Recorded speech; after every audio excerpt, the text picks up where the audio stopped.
Nice to see you. So good to see you. Can you hear me? Love that you hit record. I I recall know. doing a podcast interview where there was no record. So, Oh, I've done that too. I've done yeah, that too. like we had a great talk. Nobody else will hear it. And when you're a podcaster, because I imagine one day you might be, I have learned too that it's not just that, it's also kids that are homeschooling decide to upload Minecraft servers on your computer, and then your recording doesn't save. That happened to me. That's funny. That definitely sounds like something that could happen here. Yeah, it does. It's so good to see you. And your beautiful book, Soul School.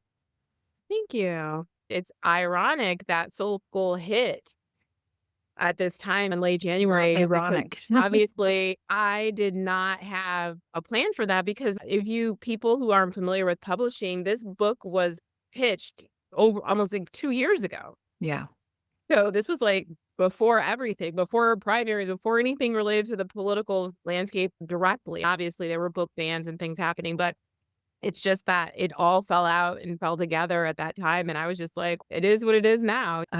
If we start with really you sharing that you anticipated that there's some pushback to souls Mhm. as a small, familiar few will predictably criticize your focus on Black books by Black people. I want to share with you that when we were in rural Kenya and as a white family, 4 kids, sometimes we were exposing our whiteness to people that had never seen a white family before.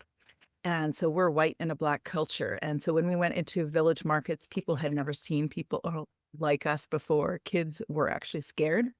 And they would call out our names, Mzunga, which meant white person, which is a very odd feeling for me. That's not how I grew up, though.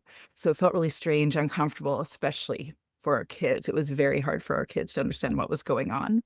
But that was like a very isolated experience for us inside a much, much bigger issue around the world. And it is that, as I see it, or as I hear you speak in your book, Black kids are not feeling like they're seen, that they're not reflected in their culture. And I think that's a problem. The very small, short amount of time that I spent in the reverse kind of experience, it was foreign, but it shouldn't be foreign, and I don't think it should be foreign for your kids either. Yeah, I think that it's been difficult, especially before I started getting into this work, to try to tell my children how can I say this? We can tell them one thing, but if nothing in their world points to that being the truth, they begin to lose faith in what we say. So I'm saying that you are valuable and you were made in the image of God and he made you just the way that he wanted you to be and he loves you and I love you and you're perfect the way that you were made. And then we don't ever read about people who are like you. We don't talk about people who are like you. We don't study people who are like you. And when we do, it's going to be quick, down and dirty. It's just going to be a few, and they're all enslaved. That's right. So it becomes, for me, what happened in my family is my oldest, she didn't trust me. And "You say this, but honestly, I don't believe you, because if that what you're saying was actually true, then these are the things. This is the fruit," right? She's saying, "You're saying this, but I don't see the fruit." And that really challenged me. And she said it in her little girl way, but that's what I've been working to do ever since that moment. That reality is to give my children fruit that proves that what I'm saying is actually true. And unfortunately, it always feels like I'm swimming in the wrong direction or I'm encountering so much resistance. And I hate that. I hate that for my kids and for other kids and other families. And so I have to either cower and say, this is being resisted, so it must be wrong. Or I could say, this is too hard and I'm getting tired. Or I can be like, these are my kids and I'm not messing around. And that's what I did with Soul School. And Mhm. I wanted to acknowledge right there in the front that I already know that there are people who are like, "Why is she doing that?" And or they'll say, "Why only Black authors?" or "Why only Black books?" And so I wanted to confront that in the very beginning so that people could either keep reading once they read my response or my why, or they can put the book down and walk away, but at least they would know where I stood. And that's I just jumped right into it. I think my work about coaching or coaching women has been more about helping them recognize who they are, that they matter, and that they have a place in this world. And that would sound like it isn't about homeschooling, but that's true. It's not always about homeschooling. How we show up as mothers, as women in our homeschool families is very much influenced by our identity. And I hear that this book, your work, a reflection of I'm trying to find my identity. I'm trying to clarify who I am, and I wanna make sure that the people that I'm raising have a real strong sense of themselves, and I don't identify that there has been this really strong sense passed on so that it can be socially acceptable. Of course, I hear all the details in your book that certainly the identity is passed on. And there are so many different facets like music and language and food and all the things that these are passed on.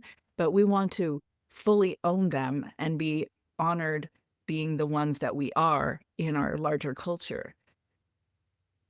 I think so in terms of homeschooling for it to be addressed academically. And so Mhm. I think what happens is there's often a lack of acknowledgement of African American or Black American culture. Yeah. And when it is acknowledged, it's like on the side as something fun, like Mhm. that you maybe talk about on the weekends or it's in the margin. And what I'm doing in my home is pulling all of that forward to the center of the table and saying that, like, we have poetry and we have art and music, we have scientists and mathematicians, and we certainly have an incredibly rich history. And all of that is just teeming with culture. And there's no reason that we wouldn't study that in a very real Mention. and tangible and serious way.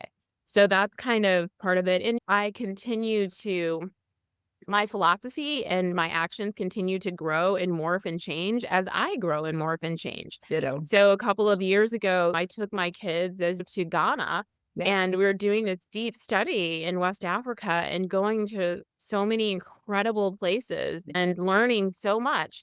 But you talk about you being singled out as white people when you were in rural, what country did you say Kenya. you're in?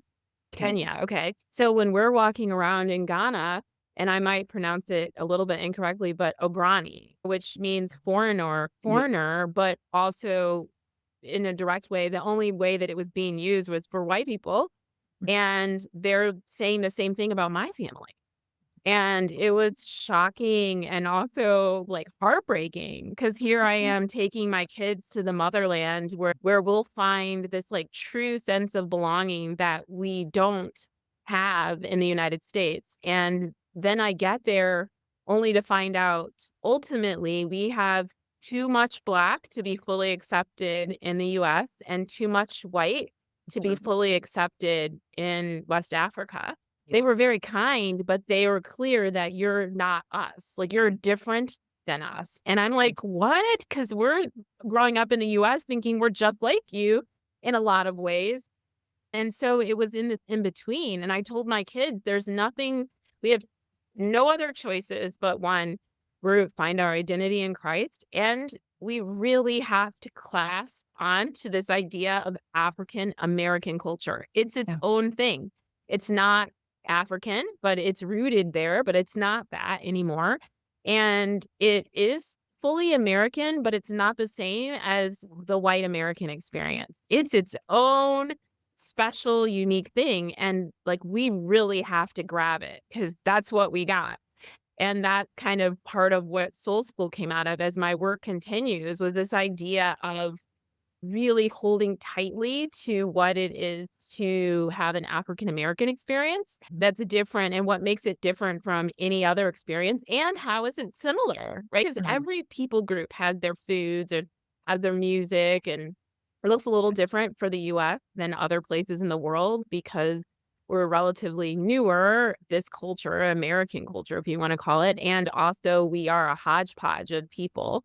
So we have our own, we don't have the same like cultural dishes, for example, that might stand out in the same way as another country or a cultural dress and things like that. But still, we have the things that are familiar to us. So it was cathartic. You talk about like your work with women coaching. The book was written for children with my children in mind, and then a gift to all of the other children. But it was a huge therapy session for me as well. Yeah, beautiful. What did you learn?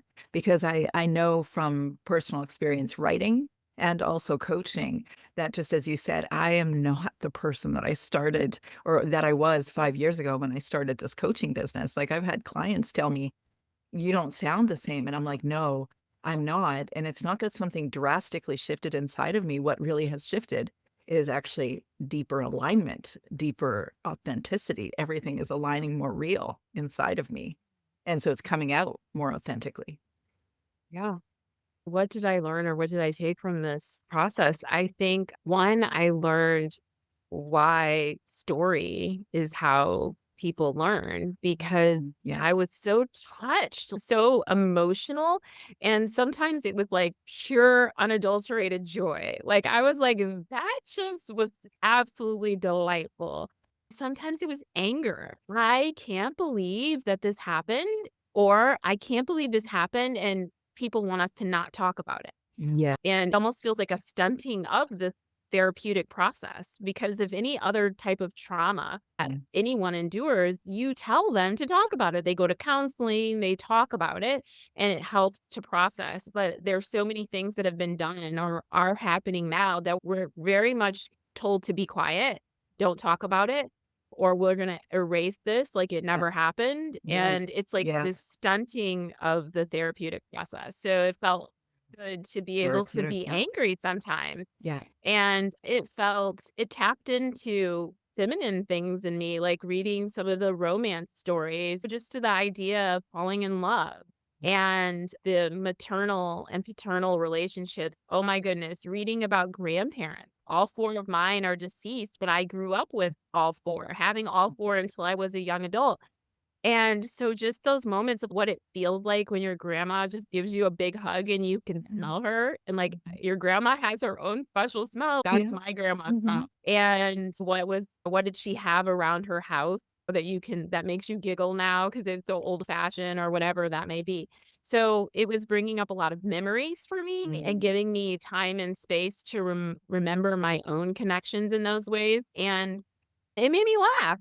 And I was trying there's certain things you know about yourself, but if you had to try to explain, like, maybe if you think of your family culture, because everyone has one, and you're trying to explain your family culture to someone, and maybe, like, you guys have, like, ongoing, like, inside jokes, and you're trying to tell the other person, and they're just looking at you blankly, and you're like, "Okay, you had to be there." Yeah. So when I was trying to explain some of our, saying like, things that we say in African American culture or, like, the way that we say it, and I was giggling because I know that sounds crazy from the other direction, and people are probably like, "What?" And I'm like, "But, oh my gosh, it's so funny." And so, just, like, laughing at myself, laughing at my people. The author, Zora Neale Hurston, is a famous Black author, and in her autobiography or memoir, she talks about how sometimes she would just shake her head and say, "My people." And while I was writing that, I felt that a couple times. You said great books transcend race and culture. They're universal, so everyone can relate to them. That's true. But why do people of color always have to leap the farthest to make the connection? Are white stories the only universal stories? If books are just books and Black kids are expected to relate to white books, then white kids can relate to Black books too. It makes no sense the expectation would only run one way. 100%. And when we were in rural Ghana, not rural Kenya, but I remember a library that we would visit, we were told there's a library. You can let the kids go read. And of course, I'm a homeschool mom, so I'm going to take advantage of that. I learned by that trip that you didn't need to bring all the curriculum, all the books. But we went to the library and discovered a whole lot of old white books, even in rural Africa. Definitely. Yeah, Yeah. I think that's the same thing I discovered, by the way, and I wasn't in rural Africa, we were in the capital, and that's what was in the library, but Mm. I think that my point in sharing there, I was trying to address some of the things that people have thrown my way, either on social Yeah. media or in person, as they've complained about my work and this highlighting of Black literature and Black children's literature in particular. And they're like, why do you have to focus on bringing more Black books to the forefront? Books are just books, and your kids can learn from them. And people have given me like specific examples. Your kids can see themselves in this book or whatever, which I think is funny. First of all, that you could tell me what my kids can see themselves in. But Yes. I agree in some cases because there are times where I'm reading Jane Austen and I am relating to one of the characters, and Good. here's this old white British people, and I'm not any of those things. And so I agree that there is an element of in a lot of books where you can, despite the fact that it says it's her blonde ringlets were falling down her shoulders and her crystal blue eyes, but you relate to some other aspect of the character. My Yeah. point is that we've been doing that our whole life, always doing that. That's how Yeah. do people even think we survived? We all graduated from school and everything. We got that down. Yeah. But how come nobody else has to see themselves with the Yeah. description of the big afro and the dark brown eyes and the mahogany skin? It's like white kids aren't expected to find some aspect of their own story, or even if they're not going to find anything, they're not expected to read about us in a Yes. serious way, the way that we're expected to read about white people. And it's so much the norm that Mm. when I question it, I'm the one that gets attacked. My Yes. question, people are asking me, why are you so focused on my question for you would be, why do we have to only read white stuff? That's And right. they're like, it's not Yeah. white, it's just a book. No, it's a white book. It's a book about white people. Mhm. And for you to not at least admit that, it feels like you're being disingenuous and it's hard to have a true conversation. And so the question still stand when they're asking you why we can't do that. And I'm saying that's all we ever do. So why can't you do it sometime? Mhm. And no one has yet, none of these complaining people have been able to answer that question for me. So many thoughts. I have so many thoughts.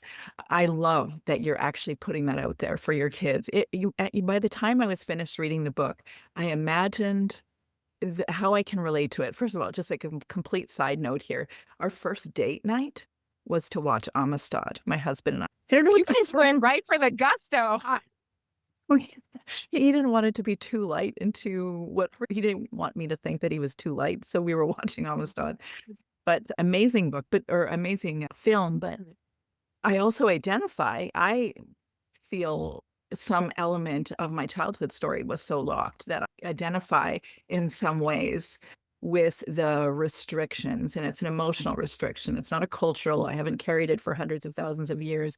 I didn't have the kinds of things that your history, the people in your history have had, or maybe you're carrying. But I identified myself in those things, and so uh, I get when you speak in the book, A Place to Belong, that you recognize that there's literary mirrors and windows, and we want to offer that to our children in maybe a similar way as sometimes we've lost our sense of connection to our lineage or our genealogy when we've been adopted. And I know that it's not the same thing, and I know that there's a heavy history, but I also have some friends who learned to or found a way to connect with their natural born or their parents, the ones that birthed them. And it was very much like a searching for a longing for connection and reflection of who am I, even though they were raised in a family that was very loving and gave them everything that they needed. And so I know that those aren't the same things, but somehow I'm trying to paint a picture of why this conversation is really necessary. No, I think that that's the point of these books, though. It's not the same exact thing, but that it taps into the same emotion. Yeah. So when you know your own story and your own experiences, and then it opens you up to understanding someone else's story and their experience, not because it's identical, but you can say, I've felt that before. Or I understand that before. I understand that on some levels. I can give you an example. I've never lost a born child, but I've walked through that with multiple women in my lifetime. And before I was a mother, I was heartbroken for them, crushed. But after I became a mom, I don't Mhm. know what's more than heartbroken and crushed, pulverized. Like, Yeah. I felt their grief Yeah. on a level that is beyond it's inexplicable. Yes. I'm You just yeah. yeah, and so I think that, like, sometimes not that I didn't understand before because I didn't, and I bared that grief alongside them, but my experience as a mother has made me, like, have a different insight into that to actually become like, the empathy or the feeling of seeing myself replacing them in this grief or something like that, it ties us together because I'm like, "Girl, I am here for you. I set everything down to be what you need from me in this moment," and all that, and I look at that's like a big example that people can easily understand, but we have little small things like that. And so in knowing your own story, in claiming your own story, in being deeply rooted in who you are, your own life experiences, it's not to glorify yourself. It's not self-love in terms of self adoration and idolization. Rather, it's to say, because I know myself, I can relate to you. That's what helps me relate to you. It's why sociopaths have a hard time relating to other people because of that's broken. There's a brokenness of that in them. And so that's really what I'm looking for in these books, and that's why the books are for everyone. They're for every child. And I think that in a perfect world, we wouldn't need Soul School. Mhm. And so sometimes I think if instead of asking me why I wrote Soul School, why don't you ask why I had to Thanks. and work on fixing that instead of Wonderful. berating me? Amen, sister. Really. Yeah, I'm with you. I think your connection to Toni Morrison and Maya Angelou likely comes from they're two of my favorite Black authors. Of all the people I could have a cup of tea with in this world or bring back to this world, it would be Maya Angelou. Mhm. And Oh, yeah. I deeply resonate with the things that she says, and Toni Morrison's beloved as well. And likely that comes from a deep resonance with their themes of identity and resilience and the complexity of human relationships, especially within pain and struggle and all the things that came with their traumas, their challenges. I see that they were both trying to figure out how to navigate trauma or oppression or survival, but they actually continued to do that until they had a strong sense of themselves, a strong sense of how to love other people or to require people to notice them, and also for healing. And I think if the listener is growing up in a home of the energy to which I'm describing, like maybe unpredictability or anger or violence, you might actually find familiarity in their descriptions of resilience and maybe then reclaim your own sense of self or sense of your voice. And to me, that entire work cannot be done unless we acknowledge everything. Yeah. I think that's it. Because there's no healing in covering things up. That's not how you get to the next step or how you move forward. It's the uncovering and opening up that really frees people. I would agree with that. And I think that one of the things I tried to bring out in Soul School is that how multifaceted reading can be Mm, and in how many different directions in which we can read. Because in the homeschool world, I promise you, every time I write something about there need to be more Black books, people are like, "Ugh, that's not true. We do it because we have a book about Frederick Douglass for ninth grade, and we read Up from Slavery by Booker T. Washington in yeah, 10th grade." And they're telling me this, and I'm like, oh my gosh, you are exactly proving the exact thing I said. You just told me about 4 books about people who were enslaved. yeah, And I think those stories are critically important, and I included some of those really important stories in Soul School. By no means am I suggesting that we shouldn't read those stories. of But what course. I'm saying is that can't be the sum total of, okay, So there are all these stories to be told, people. There's all these things to learn about. And what you should learn about Black Americans is they were slaves. Okay, now moving on to unit 2. It's like, what? So I think that's terrible for Black children. But the thing Mhm. that I think a lot of people don't understand, that's terrible for all the other kids too. Yeah. It's just a terrible vision of who their comrades and neighbors are, their future coworkers, their classmates, their community members. That it's just a terrible vision and picture. It's so completely incomplete that it has to be like, we have to do better, and obviously, I can't even begin to express what that does to Black children, to feel like that's all that they've ever come from, and that's all that we feel like investigating. And, yeah, where's the mysteries? And like I said, the romance stories and the best friends and the teen angst and coming of age and whatever it is, when the kids go fishing with their grandpas and they go out and find the bad guy with their little puppy or whatever. And I wanted to open up the thought for people that, do you realize Black people have those experiences too? Black parents love their kids also and Of want course. to have fun, and Black kids go solve mysteries and wanna be detectives as also. And young Black ladies also dream of falling in love and getting married and having children, and all of these very real, like, kind of human stories. Somehow they've been presented as white stories, and then enslavement, civil rights, and urban violence, those are the Black stories. And So I just tell feel me, like we're what are some of the books that you would recommend that are focusing more on the, I don't know, the humanity of just recognizing that we're all humans. We all have yeah. similar experiences. What are some of the ones you would suggest? What a question to ask. We could I know. Oh my debate. gosh, I feel like a person who wrote a book about books to try to narrow it down Yeah, to what's your just a favorite book? few. Just kidding. Yeah, let's see. Okay, there's a book. I love Renee Watson. She's an author and she's written books for different grades, but I really especially love some of her middle books that I think are great for middle school. But one's called Piecing Me Together. Yeah. And in Soul School, for each book, I give a quote. Each core book, I give a quote from the book to give people an idea. And she Mhm. said, this quote that I shared, those girls are not the opposite of me. We are perpendicular. We may be on different paths, yes, but there's a place where we touch, where we connect and are just the same. Mm. Okay, why is that so meaningful? Why do I love this book so much?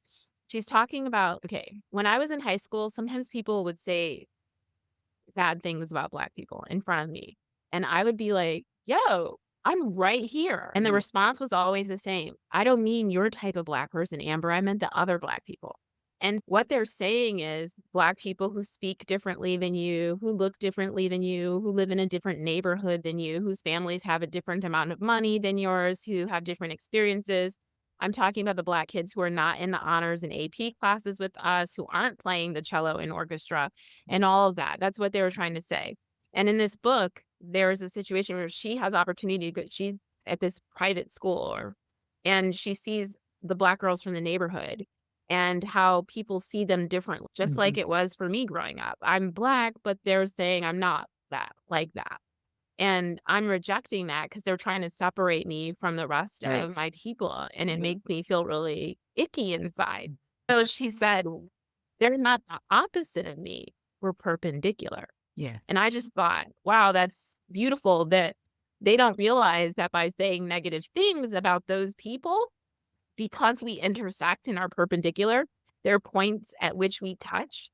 There's a point at which we touch, and so that hurts me when you say that, even if you think that I'm getting a pass or you've granted me some type of, like, closer to being white pass. And so, yeah, I think that those books that can address those things in a really real way, and that's part of why I chose books written by Black authors, because honestly, I love a lot of books about with Black characters that are written by non-Black people, Yeah. white people, and other authors. And I recommend a lot of them, like, on my website and on my social media, and we have a lot of them in our house. But we don't know that someone could really say understand this feeling of feeling perpendicular Right. to other girls who are like you, but are different in some ways and how society tries to separate you? Or are you willing to accept this path that white America is offering you because you speak a certain way or because you grew up a certain way? And it's just like such an intimate thing. We don't really talk about it very much. So the fact that she was able to tap into that is an example for me of the richness of these stories. Right. Yeah. There are so many things that I wanna say right now, and I know for the sake of not wanting to focus it in just one direction, I'm like, "Okay, what should I do?" I wanna ask you about how you really decided to take on certain pieces in the book, or how you decide to take on certain books and put them inside your book, like you're sharing about different books that you want kids to read, Yeah. everyone to read, not just black kids, white kids. Let's open this up and make level it off. But how do you actually decide what's important to speak to? Like you're a lightning rod right now for speaking to all of these things. And then how do you decide? Because what you just spoke to is important. I can see that in my notes. I've got about 2 pages focused on just the first half of our conversation. And I realized that I need to open up and expand on my 15 questions with you and go toward things that aren't always discussed. But like, how do you focus your energy toward the things that seem to matter most?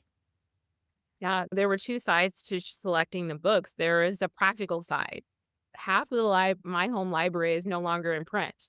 That was so that just took those books off, and that was heartbreaking. I feel like I needed to share a good cry because I'm like, "Oh, but these are the books." So that's a practical thing. For instance, over 50% of books featuring children's books featuring Black characters are not written by Black people. Yeah. So over half the books in the bookstore, the library, and online, those just went away. Yeah. So there were some practical things that narrowed down the field. But essentially, what I was looking for was as a Charlotte Mason family, I think of things in Mhm. terms of a lot of her food references. And she would talk about spreading the feast. Mm. And so I was Yeah. trying to do that. And in spreading the feast, you have this risk of maybe offending or something not being someone's cup of tea. That would be necessary because if you go to a big buffet feast at a nice hotel or a fancy Mother's Day brunch, Mm. you're not going to want every single thing that's available. And so I gave examples like one of my daughters loves ghost stories and mysteries and Yeah. things like that. And my other daughter would rather vomit than read those. And but I put a few ghost stories in there, and I put some mystery and then some Yeah. romance and some coming of age, and I put some diasporic books taking place in the Caribbean, books in rooted in different countries in Africa. Like this idea that all of that is interrelated to the Black American experience. So Yeah. I was looking for breadth and expansiveness as like a sample Mm. with the expectation that a child who sampled something and really loves it, I gave them a little something more, right? There's some second helpings. If you love this book, you'll love these too. But also, that gives them a direction to go in. Like they may say, oh my gosh, I never heard of Afrofuturism. I love that.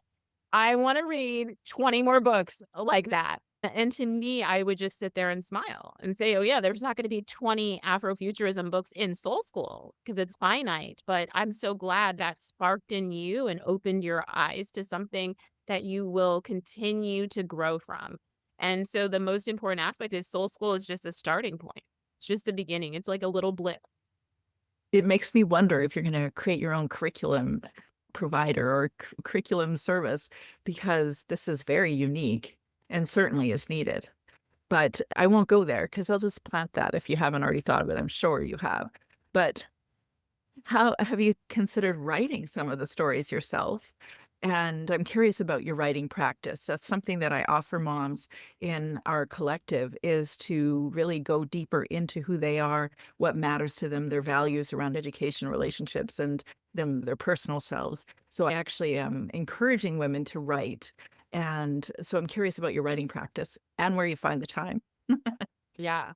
That's really good. I don't think that right now I feel the spark to write fiction so much. However, it's related to what I do because I'm raising fiction writers. So Ah, I have two of my 4 kids who love to write good. stories, and I'm fully expecting them to help fill some of these voids that I found. Mhm. My writing process is it's ugly. I really wish that it was something, like, much prettier and more organized to discuss, but I'm a mom, a homeschool mom, and that's my first priority, and I love my husband and don't want him to feel, alone in life, so there isn't a lot of extra time for writing, but I found the things that work best for me. They say write every day, so I tried to do that, to set aside a time every afternoon I was trying, and I tried early morning.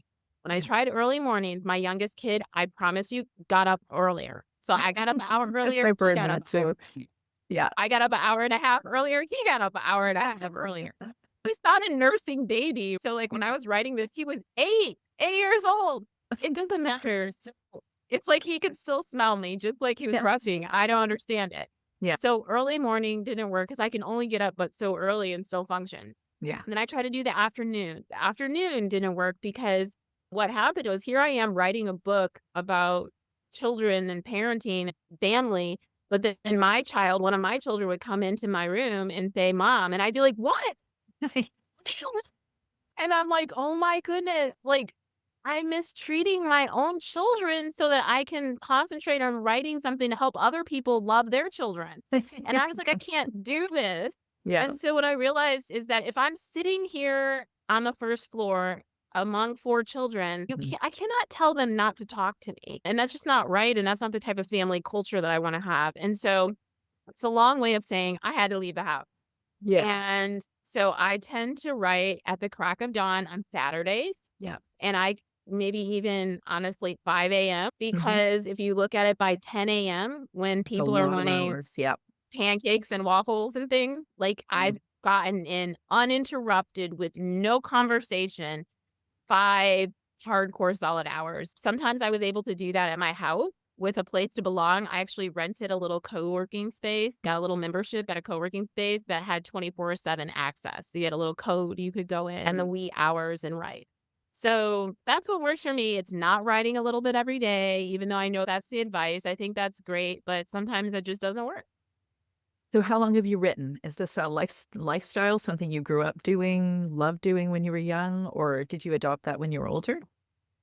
I think I've always loved writing, but there have been periods and seasons where it's fallen by the wayside, but I never saw myself as a writer. But we just last year moved my mom out of my childhood home into down here to Georgia where I live. And so going through her house and cleaning things off, I know a lot of people have been through that. And I ran across all these books and stories and journals and diaries and letters, and I realized, yeah, I have always been a writer. Yeah. I never saw myself that way because I think that it was normal to me. That was who I was, so I didn't realize that it had a name like, to name or characterize myself because I wasn't published, I guess, is what I'm saying. And Oh, so I yeah. didn't think of myself as a writer, but as I looked back over all my childhood stuff, apparently that's all I did. And so I think that it has always been there in me, but once I got done nursing my youngest, like a little bit of a brain fog, maybe from a decade of Yes. pregnancies and breastfeeding lifted. I wasn't sure. I didn't know I had that, but then it lifted and I was like, I am a creative woman. I And I have had like stuff to do. Yeah. 7,000 Mhm. ideas Yes. where it came back. So you Yeah. maybe dormant for a season and then, and necessarily so. I was doing other things, but it came back with a vengeance. Mm. And Yeah. so I love writing because I love helping people, and I love that I have a skill that helps other people while it also helps me. To me, Yeah. it seems like this incredible gift, like, what a win. I agree. That's writing and that's coaching in my experience. Both things really give back to you and at the same time are genuinely helping people. It's a very exciting thing to do, even though writers typically, it's not a really well paid thing to do. It's just a really enjoyable thing to do. Yeah. Are there other avenues of creativity that you incorporate in your life outside of writing that really fuel you? I love to cook, and I actually went back to school as an adult and became a registered dietitian. So, like, whole foods, healthy Oh, foods, and, like, making them actually taste good is a passion of mine, and I like to craft. So we would say handicrafts or handcrafts. That's something else I've always loved since I was a child. Sewing and cross stitch and other embroidery and things like that, I really enjoy, but I'm not an expert. I'm not gonna be the person who, like, sews my daughter's prom dress or something like that. I Oh, want is to. it? I would like Although, to, but I know yeah. enough to have taught my kids. Actually, my oldest daughter, I would say, rivaled my expertise, or but probably she's probably past me. Oh, yeah. Yeah. I've got my youngest is at home now, and I can't actually sew any prom dresses because my 3 older girls are all graduated. They're all grown.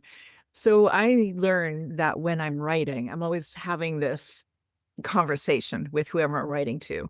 And I receive back information about what I've written. So I'm learning from homeschool moms in various ways. I'm curious what you're learning from them as you're Mm. writing. One thing that's really interesting is that a lot of my work comes from such a personal space. It comes from a Mhm. personal space of my experience as a Black American woman, a Yeah. mother. And I have been learning so much from the homeschooling moms who relate deeply to my work, who are not Black moms. Yeah. And for all a million different reasons. Some of them have kids that are not white, or they have biracial kids, or their children were adopted. But a lot of them for nothing related to that. Some of them have children with learning differences or Mhm. physical differences. Some of them, it's because they're set in a different socioeconomic. They don't have any money and they're around a lot of people who have a lot of money, or they don't fit in with their families. They consider themselves like the black sheep of their families or whatever it is. I realize that at the end of the day, we all have these different manifestations of our Mhm. humanity, but at the core, it still all comes back to the similar feelings. And that's why we can understand one another.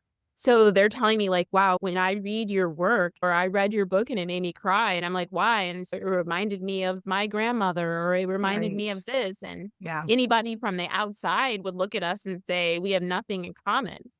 So I think that I'm learning that we all have so much in common, but we have to peel back the layers and there has to be like a willingness to be more intimate in our conversations and in our storytelling to really identify those like core connections. Yeah. To listen and get curious. Yeah. We're all having Yeah. a human experience in some way.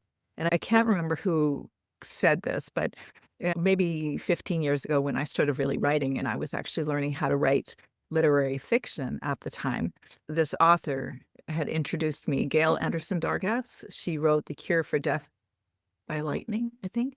But she shared that when people read fiction, they develop compassion and greater awareness of other people and their stories. And I think we don't even know as homeschool parents, if we're reading books, which most of us are, with our kids, then they are developing a deeper sense of compassion toward others. But I think it really is valuable. I think it's necessary to expand our reading repertoire into perspectives that we may not ever have even considered as a perspective that we need to really absorb into to understand other people, especially for such a time as this. Yeah. And I think it also gives us an opening to, what do you say, to evaluate our thoughts on things, Yes. maybe to change our minds, but maybe just to be aware. So, like, an Mhm. example, a conversation, I had recommended a book and the she was concerned about her kids reading the book because she said it had, like, African mythology and folklore in it, and she was afraid of it being, like, demonic or satanic, and so I was talking to her about it, and I was giving me examples, so she was telling me, and I was like, okay, she was talking about it's not real, and there were, like, gods that weren't real, and I was like, "So, like, Zeus or Athena or Poseidon or, like, the Norse gods and Odin and Loki, like that? Not real gods used as explanations to give you an explanation that's not about the real God." And I'm like, "But why don't those feel bad to you? Your kids love Greek Right. mythology, Roman mythology, Norse mythology, but when it comes to African mythology, it's satanic, it's demonic, we're scared of Right. it." And Yeah. so, like, when I was talking to her about that, and she's a friend, so I wasn't accusing her, I was just asking her, "What Right. is that?" Yeah. And she was like, "Oh my gosh." And she had to really evaluate, like, where did those ideas come Yeah. from? And where did she start seeing a difference, and why did she think of those things differently? And I think if for nothing else, like, it just brings up questions for you, like for you to think about, where did I get this idea from? Where did it come from? What does it mean? Yeah, And I think those are all really rich conversations to have. very rich. This conversation feels very important to me, and I recognize its importance in the context of our historical context. But I thought it was so interesting that you had quoted a female, I don't know who this is, Dubois? 9 decades ago, Dubois, a historian, a solo or what is it, sociologist? Anyways, an author, was saying something as piercingly relevant. If history is going to be specific, if the record of human action is going to be set down with that accuracy, of faithfulness, of detail, which will allow its use as a measuring rod and guidepost for the future of nations, there must be set some standard of ethics in research and interpretation. If, on the other hand, we are going to use history for our pleasure and amusement, for inflating our national ego and giving us a false but pleasurable sense of accomplishment, then we must give up the idea of history, either as a science or as an art, using the results of science, and admit, frankly, that we are using a version of historic fact in order to influence and educate the new generations along the way we wish. The history of Black Americans has been labeled divisive, debatable, political, and polarizing, but our presence prevents it from being eradicated. Our very bodies are an ever present reminder of what happened on this soil, and no amount of rearranging and cleansing will change that. Our DNA tells a fact based story that our hearts and minds corroborate, and for as long as we have breath, our history will endure. And I just don't, power, Matt. So much power there. And also representation, or you represented so clearly. That was 9 decades ago. Yeah. So, yeah, almost 100 years. Du Bois, W.B. Du Bois wrote that. And for me to read that and for it to be so piercingly relevant today, it makes me feel 2 ways. It makes me feel like I'm not crazy, that this is a thing and it has been a thing and it's still a thing. And he articulated exactly the way that I feel. But Yeah. it also makes me realize that we've made so much progress, but not as much as sometimes it may feel it's a facade.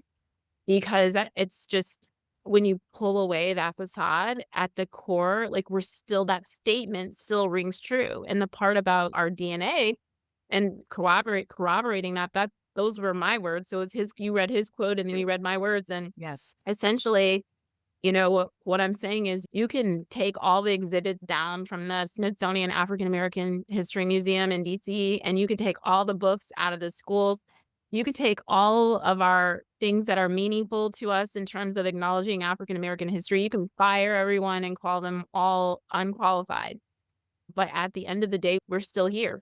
Yeah. So what you can't do is you can't take what's inside of my head and inside of my heart, and you can't change the way we look, and we're everywhere, and every time you look, you're gonna see what happened, and if people are in doubt, then I can remind them of my trip to West Africa, where without saying a word, they looked at me and my children and knew something happened.